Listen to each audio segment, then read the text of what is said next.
Welcome to Aging Gracefully on Suncoast FYI. Each week we talk to different experts and professionals on a wide range of subjects to give you tips and advice on living a happy and healthier life, no matter what age you may be. This week on Aging Gracefully, we talk to Alicia Couri, Dr. Anita Rothard, and Dr. Nema Runyan.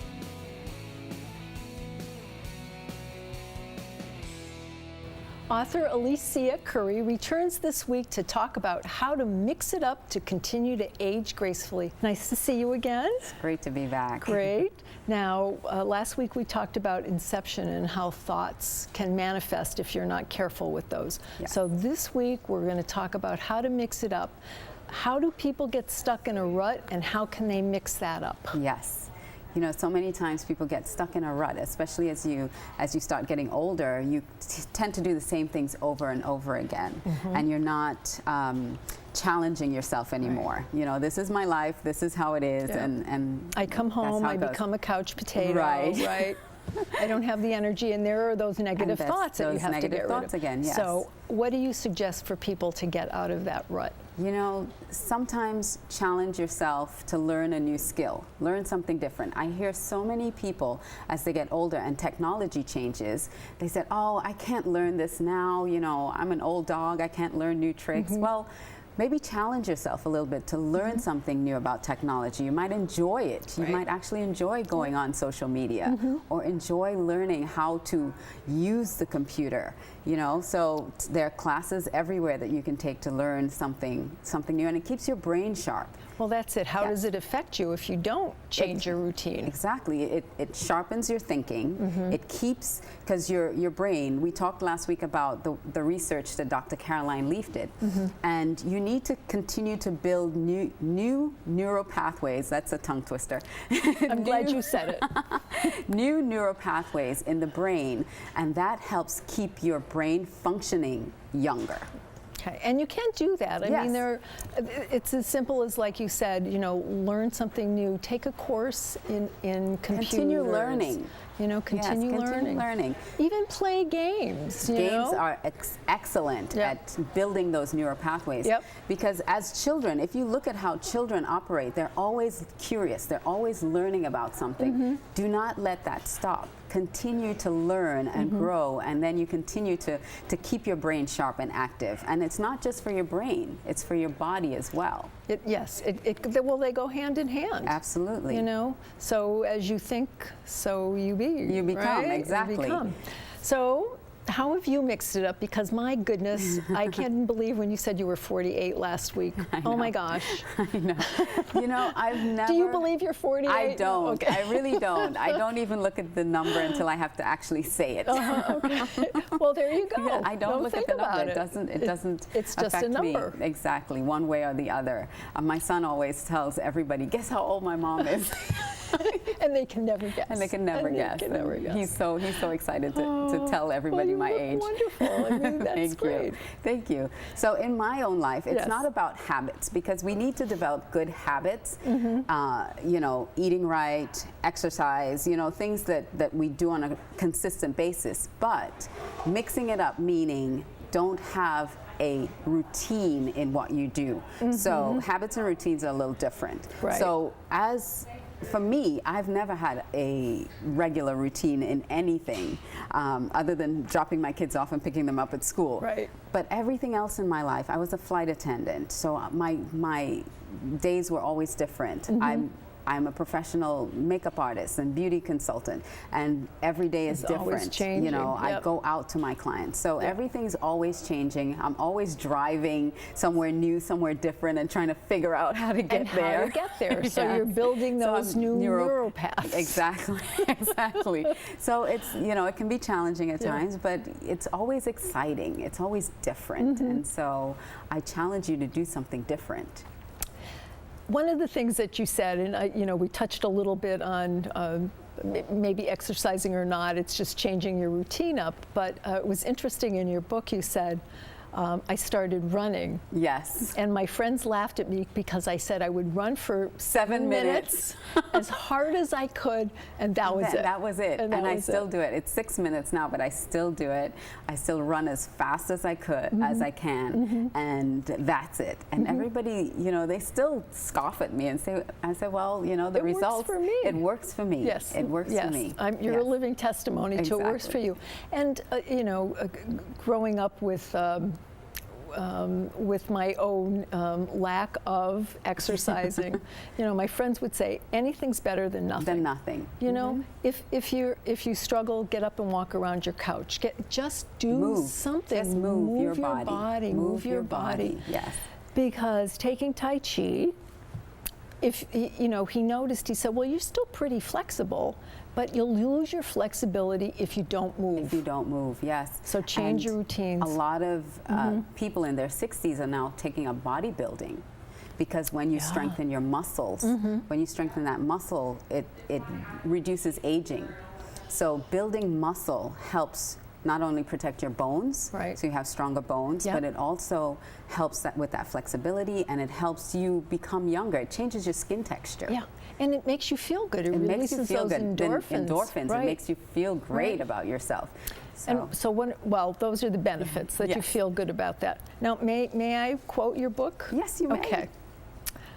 This is Sir Richard Branson that said I had this. a quote from a book in Sir Richard Branson.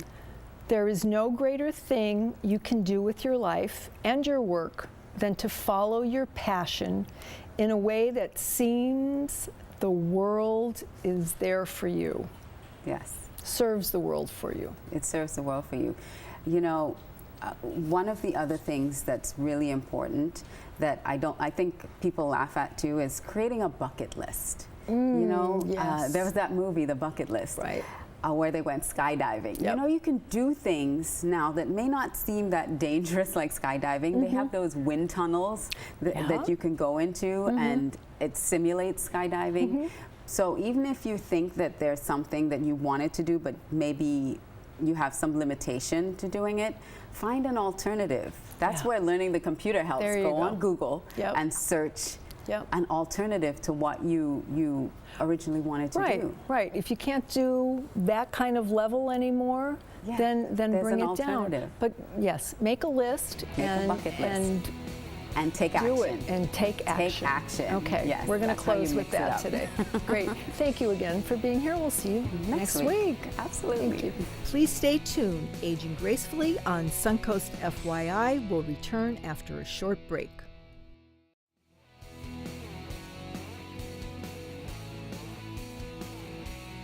Dr. Anita Rothard, founder of Never Stop Learning, returns this week to talk about being home alone. Welcome back to the program, Doctor. Thank you. Nice Good to be here. See you. Now, why is staying home alone so unhealthy for people with disabilities and injuries? It is unhealthy for anyone to stay alone. Think about this. When we're going to punish somebody, even if they're in prison and they're bad, we send them to solitary confinement, okay? Yeah. And when we have people who are doing things against the law, we put an ankle brace and say, you have to stay home. Right. Aren't we doing the same thing to the people that we love? We're keeping them home in a sort of prison because they can't get out. They need to socialize. That not socializing has a disastrous effect on health. And we see a lot of depression. We see a lot of anxiety. We see people when they stay alone who lose interest in things. In life itself, right? Well, they have nothing to look forward to. And they say to me, I have no reason to get up in the morning. No. How sad. Yes. Okay, so Never Stop Learning provides an outlet where they can have a place to go, like you and I get up in the morning and go to work, right? And we look forward to the people we work with. Yep. Well, Never Stop Learning offers that same kind of camaraderie, that same ability to socialize, doing fun things that you like to do, as well as increasing your life skills so that you can live more independently and not have to require outside assistance as early as you might otherwise. What are some of the options that are available at your school? Well, we try to make our program available so that everybody can come who wants to come. Our fees, we think, are very reasonable. On average, runs about $10 an hour overall, but we offer part-time, 2 days a week, 3 days a week. We even offer a 1-day-a-week program. We're even talking with somebody now about doing afternoons. Because they want to come, they work in the morning and they want to come and partake and gain some skills for their employment. They need to get more customer service skills. Okay. And they're afraid that they can't move up in the job market unless they have these customer service skills and they don't know how to acquire them. Right, and that's socialization. That's and socialization, talking with people. talking with people, learning how to smile, learning how to give eye contact with the other person that you're talking to. So they can work and then they're going to come in the afternoon to go to school with us to learn those skills. Love it. Because, you know, we don't teach those skills in the school. No. We don't. We just expect them to somehow know how to socialize, to know how to get along with other people, and to feel comfortable doing it. But those are skills that can be taught. Okay. So how does Never Stop Learning help for a better, healthy living environment? Well, first off, we're going to focus on healthy eating. We're going to help focus on exercise. You're going to have a reason to get up in the morning. You're going to have some place to go that you can look forward to and know it's going to be fun. Right, because it's something you want to do when you get there. We talked about that when you were here with us last. Right. Our programs are designed for the individual to look at their interest patterns and what they need, and then develop a program around that that's going to meet their needs So and it's keep them basically involved. customized. It's to them. customized. We only are going to have 40 full-time students when we're at our max. We're lucky. We have 6 students now. And you just opened. We just opened right after Labor Day. Okay, so you've only been open and so we haven't been now. open very long. And our first week open, we got 6 students. So we're now, if we're later on in the viewing public, we probably have more than that. But 40 will be our maximum, 40 full-time students. Okay. So for that, we have 4 teachers. So it can be very customized because one person is only going to be working with 10 students ever. And so you get to have a lot of individual attention and everything can be focused on what your needs are. Can you give us some ideas of how you engage the adults? Well, adults being engaged really isn't any different than young people. You know, young people 22 somehow become 32 and become 42. And on. and on and as on. we know, you know? yes. So it's the same thing. You have to find an area that they're interested in, and then you have to develop a program or a routine around their area of interest. Okay. Can you give us an idea now that you've said you have some students? Can you just share maybe one of the programs that you've developed for 1 or 2 of them? Okay. Well, we have one person who's very interested in music. Not interested in a lot of academic stuff, but is quite creative. Loves to sing. Wants to learn more about playing the piano. So we have 2 instruments we have one full-size piano, and we have one smaller keyboard piano. So we can work with them to learn to play music on the piano. And sing. And to sing. Yeah. And we have sing-alongs. Yeah. Along with him, and then allow that person who loves to sing get up and entertain us. How fun. And that gives them a sense of self-satisfaction as well as feeling good about what they've done. Right. And again, being in front of people, interacting, and that self-confidence that they need to do that to go out and do other things, I would think. Yeah, it's beginning. So a lot of the people that we deal with, we will start with what I call baby steps. Maybe they're only ready for baby steps. So we'll start with the baby steps, and then we'll move on and move on and move on. We had a lady come this last week who takes the handy bus by herself and does very well. And she got off the handy bus and got to our front door and froze. Oh, dear. New environment. Strange environment, yeah. not happy in places she doesn't know. So it took some time to work with her and to have her feel comfortable where she's at. By the end of the first day, she was just fine, There you comfortable go. where she's at. Okay, we only have a minute left. Can you we'll touch on it now, and you're going to come back and we'll talk about it a little bit more, but what type of programs do you have? Just give us a couple bullet points. Oh goodness, we do coping, we teach coping skills, anger management, meal preparation, gardening, healthful living, fun, recreation. We have arts and crafts, music. We have yoga. Everything. It's a big program. Okay, well, we'll get more into that next time we see you. Perfect. Thank you again for being here. My pleasure. Thank you. Thank you for tuning in to Aging Gracefully on Suncoast FYI. We'll return right after the break.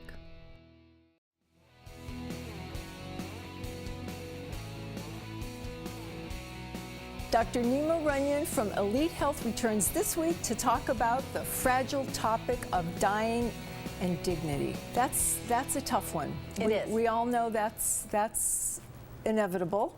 But you know, personally, even when do you start? I mean, when do you start talking about it? How do you start talking about it with your children, or your spouse, or your significant other? Nancy, this is a very often touchy subject that need not be. Because I have found that anyone, truly anyone over the age of 18 needs to have this conversation and have the documents that I'm about to speak of. Okay. It's for any adult that is thinking and contemplating their life, and their life includes those final moments, those final times. And we've all seen, maybe there's an uncle, a grandma. We've been through that very sad time where we are witness to their end of life, and we say to ourselves, that's not how I want to do it. That's not how I want to go. Right. So, for all of our viewers, now's the time. It's never too early until it's too late. So right now, as you sit here, you can start to have the conversation, first of all, in your own mind's eye. What do you see as dying with dignity is for you? What does that mean to you? What are the things that matter to you? And if you were incapacitated and unable to speak and converse For yourself. for yourself, what would you like to have done? There's some people that say, Dr. Runyan, let me go. I don't want any of it. And there's others who come to me and say, I want full court press. Take me to the finish line. Yeah, yeah. And you see, as your primary care physician, we need to start having those conversations early and often. You are not committed to any one decision at any one time or another. You can always change your mind. If you write something down, it's a foundation. You can always change it, add to it. Absolutely. Nothing is permanent as your thoughts change. And I was mentioning, as the 18-year-old, how he or she thinks about dying is going to be different than how the 80, 90-year-old thinks about it. What matters to the individual is going to be different. But what's the important thing is that anything can happen to anybody at any time. Absolutely. It doesn't matter whether you're 18 or 80.